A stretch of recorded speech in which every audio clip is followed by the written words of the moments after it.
Hello! This is the RPG Crawl. And welcome to Ultima IV, Quest of the Avatar. It has been requested that I look into the Ultima series for quite some time. I used to be a huge fan of this series back in the day. It used to be one of my favorite RPG series of all time. I have finished a number of them. I haven't finished all of them. And I have, in fact, finished Ultima IV before. But I was very young. It has been almost 30 years since I finished it. So, it's going to be an interesting little trip through memory lane here. I am not going to rely on my memory to try and get through this game. There's some things are intrinsically, ground into my memory from way back when. So, it's not going to be completely blind. I know the general idea. But I am going to be taking copious notes and trying to get through it almost blind because I don't remember a lot of the details, like the specific details. Especially the dungeons. So, yeah, welcome to this Let's Play. I am using a VGA pack as well as a music patch. And I believe I've got the Dungeon Hythloth fix patched in. They are available online. This is the GOG version for the install.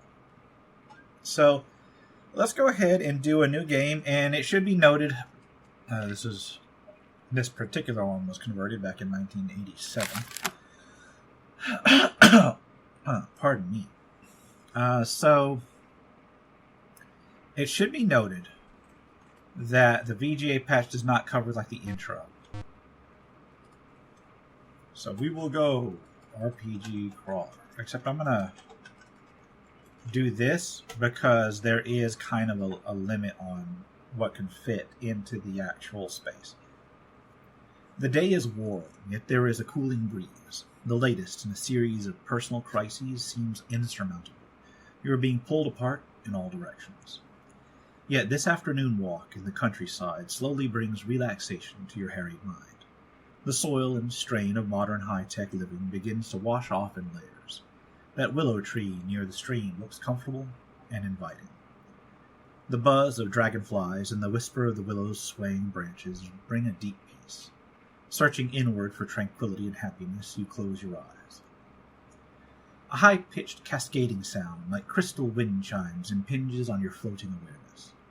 As you open your eyes, you see a shimmering blueness rise from the ground. The sound seems to be emanating from this glowing portal. It is difficult to look at, the blueness. Light seems to bend and distort around it, while the sound waves become so intense they appear to become invisible. The portal hangs there for a moment. Then, with the rush of an imploding vacuum, it sinks into the ground. Something remains suspended in midair for a moment, before falling to earth with a heavy thud. Somewhat shaken by this vision, you rise to your feet to investigate. A crude circle of stone surrounds the spot where the portal appeared.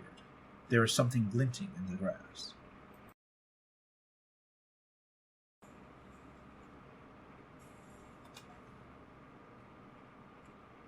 You pick up an amulet shaped like a cross with a loop at the top. It is an ankh, the sacred symbol of life and rebirth. But this could not have made the thud, so you look again and find a large book wrapped in thick cloth. Because, the book was so missable compared to the little tiny ankh. With trembling hands, you unwrap the book. Behold, the cloth is a map, and within lies not one book, but two. The map is of a land strange to you, and the style speaks of ancient cartography. The script on the cover of the first book is arcane but readable. The title is The History of Britannia, as told by Kyle the Younger. The other book is disturbing to look at. Its small cover appears to be fashioned out of some sort of leathery hide, but from what creature is uncertain. The reddish-black skin radiates an intense aura suggestive of ancient power. The tongue of the title is beyond your ken. You dare not open the book and disturb whatever sleeps within. You decide to peruse the history. Settling back under the willow tree, you open the book. You read the book of history. No, really, read the book of history. And this refers to the instruction booklets Now, interesting point of fact, I actually have the original instruction booklets, as well as the condensed version that came with the collection from the 90s. It was on a CD-ROM. And I will be referring to those hard copies, specifically the collection edition, even though the GOG edition does come with some additional stuff. So I am not actually going to read the Book of History. I don't know. Could do a whole video. I've been throwing that idea a lot around lately, where I just do like videos where I read in-game material. If you'd like to see that, let me know. Closing the book, you again pick up the Ankh. As you hold it, you begin to hear a hauntingly familiar lute-like sound wafting over a nearby hill. Still clutching the strange artifacts, you rise unbidden and climb the slope. In the valley below, you see what appears to be a fair. It seems strange that you came that way earlier and noticed nothing. As you mull this over, your feet carry you down towards the site. This is no ordinary traveling carnival, but a Renaissance fair. The pennants on the tent tops blow briskly in the late afternoon breeze. The ticket taker at the Ren Fair's gate starts to ask you for money, but upon spotting your Ankh says, "Welcome, friend. Enter in peace and find your path." The music continues to pull you forward amongst the merchants and vendors. Glimpses of fabulous treasures can be seen in some of the shadowy booths. The people are very happy. They seem to glow with an inner light. Some look up as you pass and smile, but you cannot stop. The music compels you to move onward through the crowd. Through the gathering dusk, you see a secluded gypsy wagon sitting off in the woods. The music seems to emanate from the wagon. As you draw near, a woman's voice weaves into the music, saying, "You may approach your secret."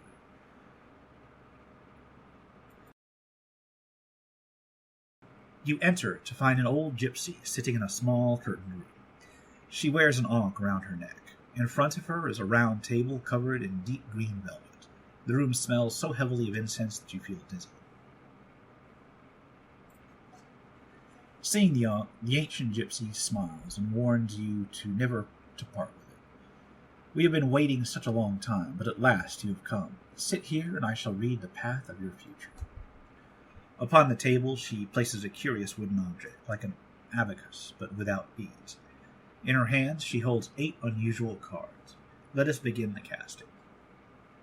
The gypsy places the first 2 cards upon the table. They are the cards of honesty and justice. She says, "Consider this." And this is the character creation mechanism. There are 8 classes in Ultima IV. And they're arrived at through a binary test as you go through. I usually, in these games, either play a mage or a paladin. And there are some characters, basically you have a character for each of the classes that can join you, and depending on what you pick, you won't be able to get that NPC. So I'm actually, for once, going to avoid picking the individual classes I ordinarily would, and going for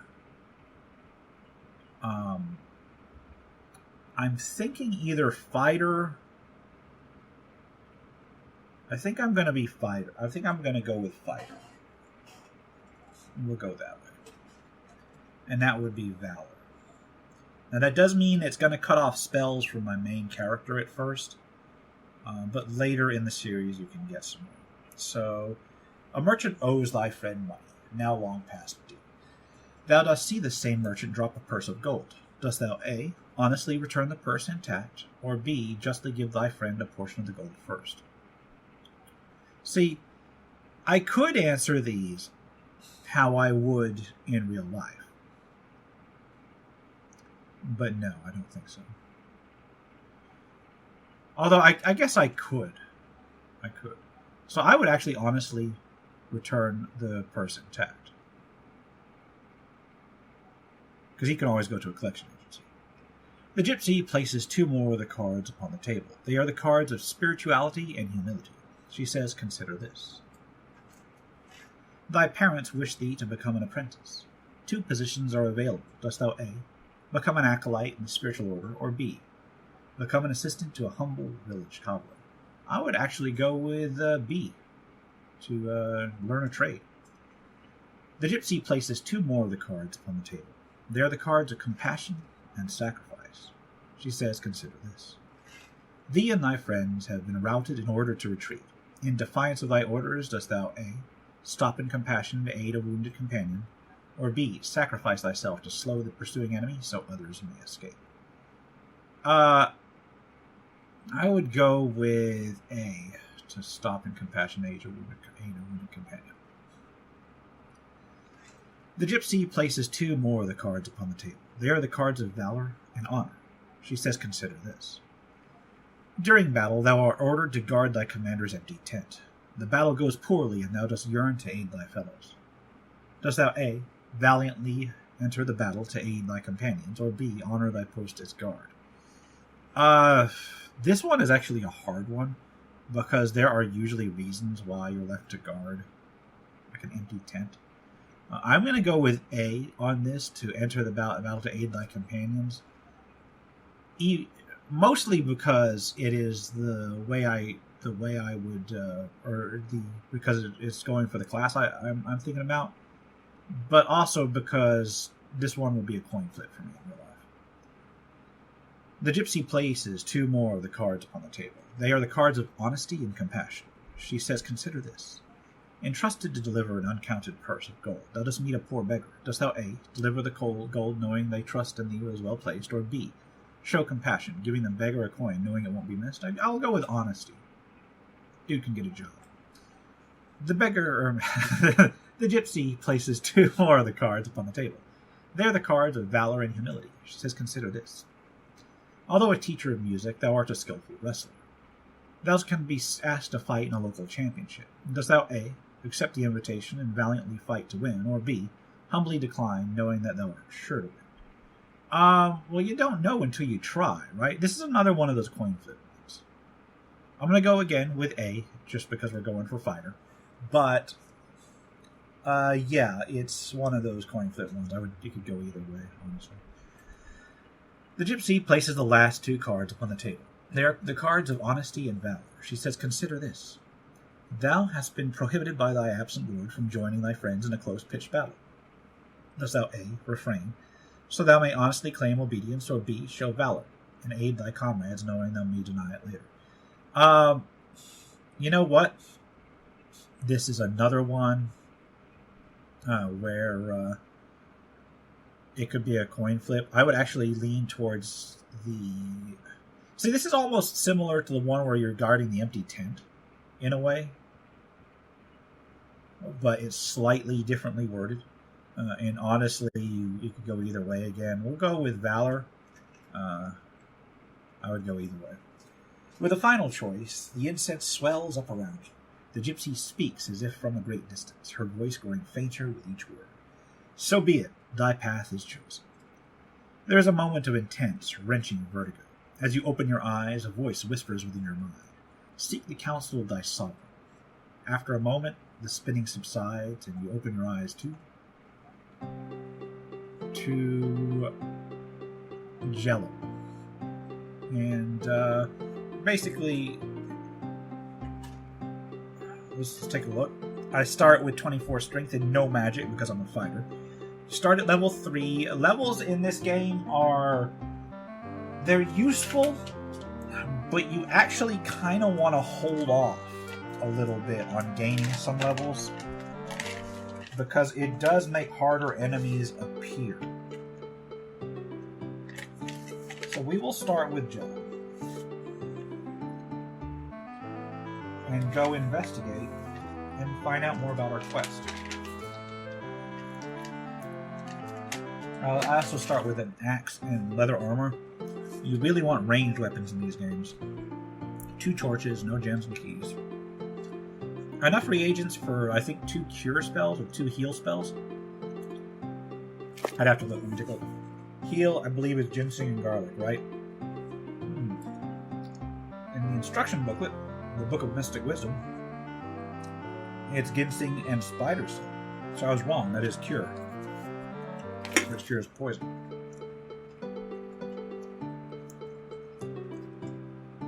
Now, ordinarily, I would also lay off on getting companions, but since I can't use magic, I'll probably be looking for companions.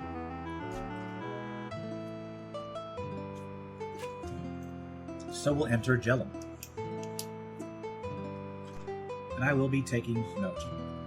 Now you'll note on the user interface, you've got the moon cycles up top that tells you where each moon gate is going to. The wind speed or the wind direction on the south, on the bottom, that's for when you're sailing or when you're using a balloon. Over on the right hand side, you've got food and gold. Food is eaten as you go on and you can starve. Gold is what you basically gold. And as you noticed, I got a turn pass when I wasn't doing anything because this is indeed real time sometimes. You can pause it kind of by going into Z stats. I'm going to skip the guards at the gate, although I can talk to him. You meet a stern guard. He says, I am a guard. Name. I'm a guard. Guard.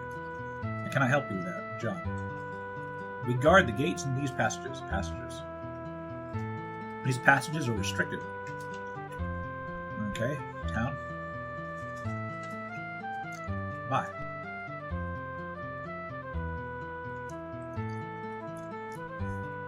Interesting of note, the conversation in Ultima actually all the way through 6, Ultima 4, 5, and 6, they have you saying words. Only the first 4 letters matter, but they have to be exact. So there are some cues that anybody will respond to, like name. Mythin fighter, name. I am Timrod. Job. I fight with valor. There is no holier spot of ground than where defeated valor lies. Art thou brave? Yes. Fortune helps the brave. Fortune. Okay. Brave. Be brave, for there is much to dare. Right. So, this game does have you looking for a few items. I believe it's like runes, mantra, and dungeons. I think there's stones as well. So I'm gonna proceed as if I did not know that for a little while until such time as they come up in conversation. So there is that. And this is going to be pretty slow to begin with, but it will pick up pretty quick. You meet a valiant warrior. Name. I am Slythe. Job. I fight battles. True valor is seen not in the force of arms, but in the force of will. Art thou valiant? Yes. Then never flee unless the need is dire. So this is another thing. If you flee battle in this game, you lose valor. Now, if you are defeating a neutral enemy and you kill them, I think, then you lose honor. So you have to basically... Well, I mean... If they're fleeing, you don't. Or if they're fleeing, you do. If they're not fleeing, you don't. So you have to let fleeing enemies flee, basically. Dire. Flee. Okay, bye. The other thing I have to do is outfit myself with a ranged weapon as soon as possible. You meet a strange person. Me. I am X. Job. I seek the stone. Stone! The red stone. So I'm going to make a note. I'm physically writing this down. Seeking the red stone.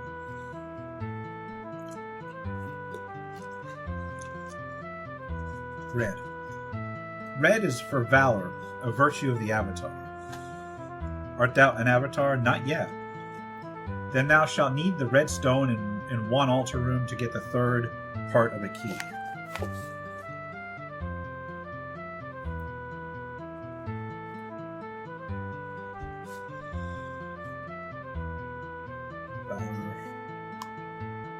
red stone. Do you know where it is? Altar. Key. Third. Alright, so I need to find a red stone for an altar. Let's go. You meet a noble fighter. Name? Sir William. Job. I search for valiant fighters. Without valiant, yes. Strive to defeat all evil. Kill not non-evil creatures, but still always stand thy ground. Yeah, so this is the cue for you to know that you gotta let the neutral animals run. In fact, you really shouldn't kill them at all. Okay, ground. Creatures. Stand. Stone. Bye. You meet a mighty warrior. Name? I am Sir Hrothgar. Job. I fight for valor. Valor. The valiant soul fears not its own visage. Art thou the most valiant of souls? No. And thou shouldst seek the shrine of valor. Shrine. The mantra need be known. Ask Aesop. So Sir Hrothgar. Ask Aesop of mantra.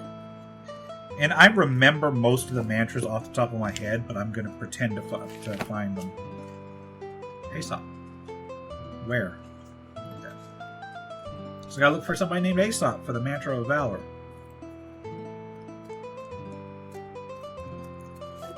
Alright, so let's look at here. I'm going to buy weapons. And I'm going to buy crossbow. Where's I? There we go. Okay, I have not even the funds for one. So I'm gonna have to find armor for this. I have no idea how much that's gonna cost. Alright, this dude's not even answering me. Oh, somebody... Ah, here we go. I am Aesop. Well, I'm not gonna ask you your name. I search for valor. Valor? I find that 'tis easy to be brave from a safe distance. Know what I mean? Brave. No. Thou art brave. Brave. Okay, mantra. The mantra of valor is Ra. Use it in the shrine on the next tile. So mantra...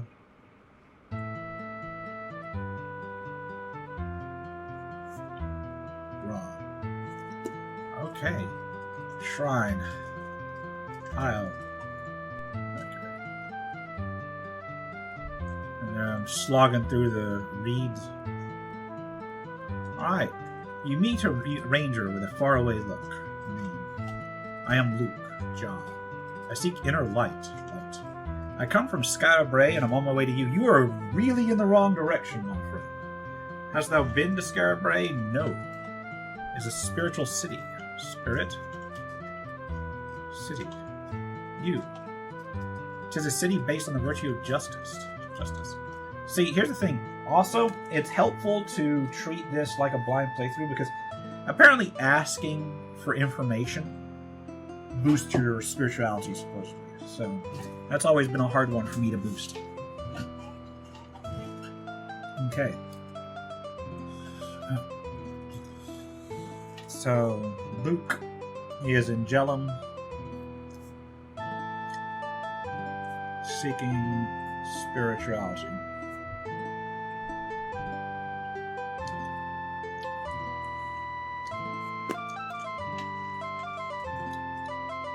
And I'm going to make note of some of the characters in the city because you can get people telling you to go back and talk to them, and I don't want to be looking all over the place for them. You meet a 5-foot pregnant man. Wow, you're 5 foot pregnant?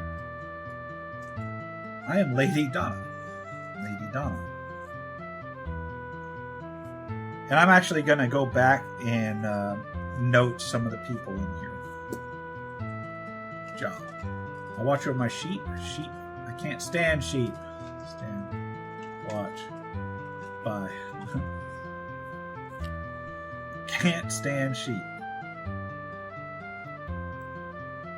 I think I've only got like 2 people that I haven't made note of on this thing. I am grab mode.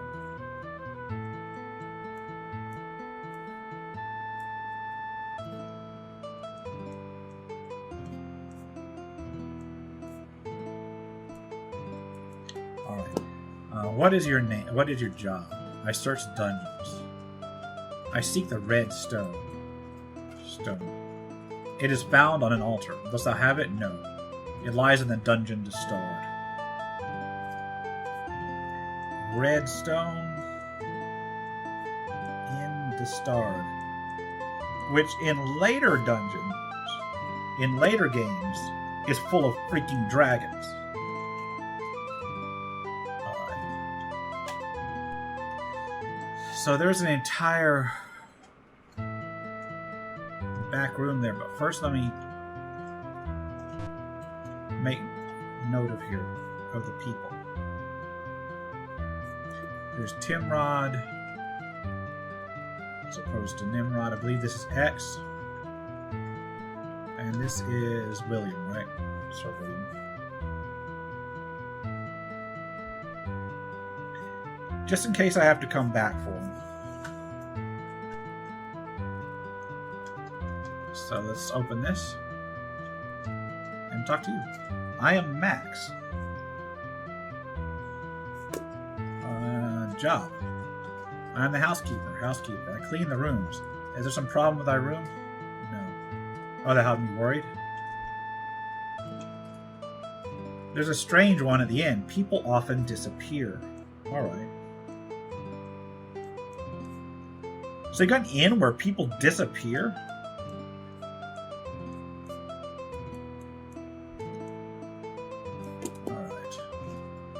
Disappear.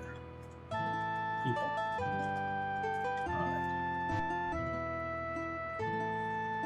Alright. I can't open that because it's locked.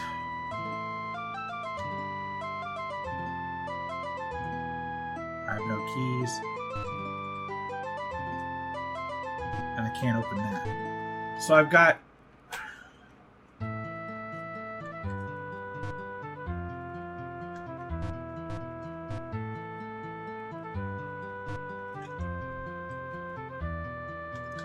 got nothing. I can't go in there until I get some keys.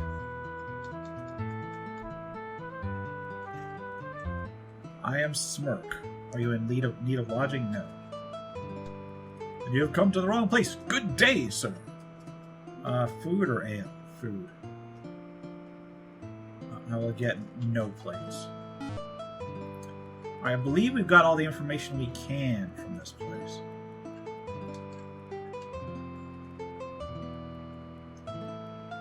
Until future reference. So here's the thing. I can bounce around on this island for a little while until a moon gate comes.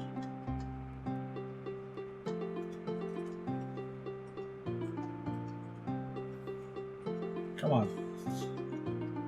So if I remember right, I can't remember the moon gate for Jello. And I'm too lazy to get the map out. I don't have my Ultima IV map anymore, I don't think. It's... oh, here we go. This should take me to Minot? No, this should take me to fucking Scarabray.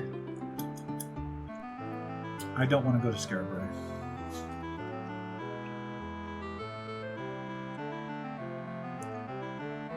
I mean, I guess I could. I want to get to Britain.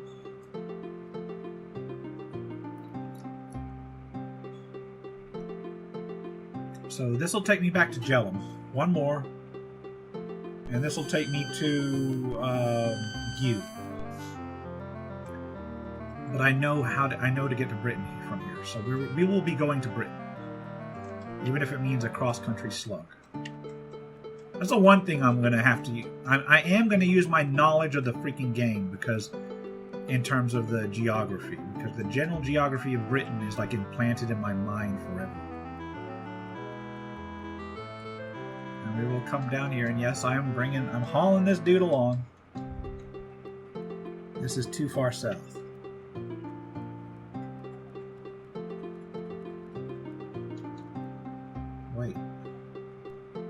No, that is absolutely... Here we go. Here's Britain. Alright. So before I go in there, let's do our first combat.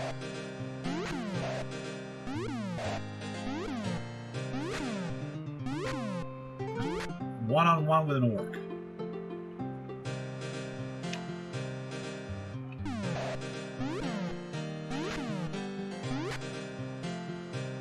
I will let these things flee. Yes.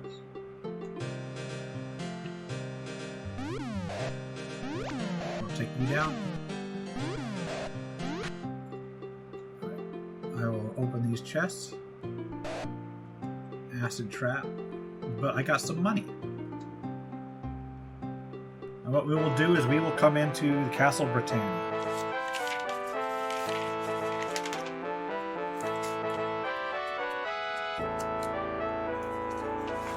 Castle Britannia, which I'm going to put a few pages on. I've got like an actual notebook here. 1, 2, 4, 5, 6, 7, 8. And here we go with Castle Britannia.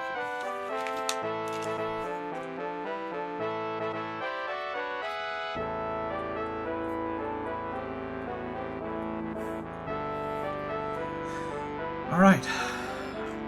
Name, job, castle. The castle is fair and strong. Does thou seek Lord British? Yes. He is on the upper level in the throne room. Okay, thank you for letting me know. And, oh god. Alright. We all know who this is, or at least I do. You meet a bouncing jester. What is your job?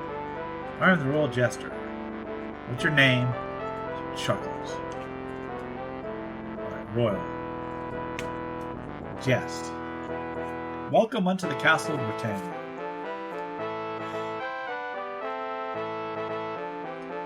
Chuckles. Jester. Hast thou an off? Yes. Then enter in peace. Honk. I don't need you. So we'll go up here and talk to Lord British, who is up here in the throne. Oh look, you got us more jesters.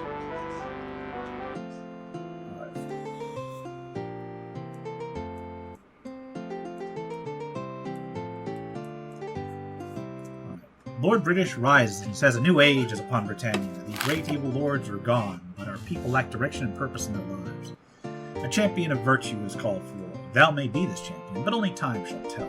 I shall aid thee in any way that I can. How can I help thee, champ? Virtue. The 8 virtues of the Avatar are honesty, compassion, valor, justice, sacrifice, honor, spirituality, and humility. Honesty. The fair town of Moonglow on Verity Island is where the virtue of honesty thrives. Valor. Many valiant fighters come from Jellum in the Valerian Isles. Compassion. The bards in the town of Britain are well versed in the virtue of compassion. Justice. In the city of Yu in the deep forest, justice is served. Sacrifice. Minot. Town of self-sacrifice lies on the eastern shores of Lost Hope Bay. The paladins who strive for honor are oft seen in Trinsics, north of the Cape of Heroes. Spirit. In Scarab Ray, the spiritual path is taught. Find it on an isle near Spiritwood. And finally, humility. Humility is a foundation of virtue. The ruins of proud Megencia, a testament unto the virtue of humility. Find the ruins of Megencia far off the shore of Britannia on a small isle in the vast ocean. Alright. Can you heal me? I am well. Thank you. Art thou well? No, I am damaged. Alright, bye. Okay, I just want to make sure I didn't have to level up. So that is basically the intro to Ultima 4. I'm going to go ahead and call it here for the first episode. And we will look into one of these. Or actually, we're going to search the Castle Britannia next time. Until next time, take care and goodbye.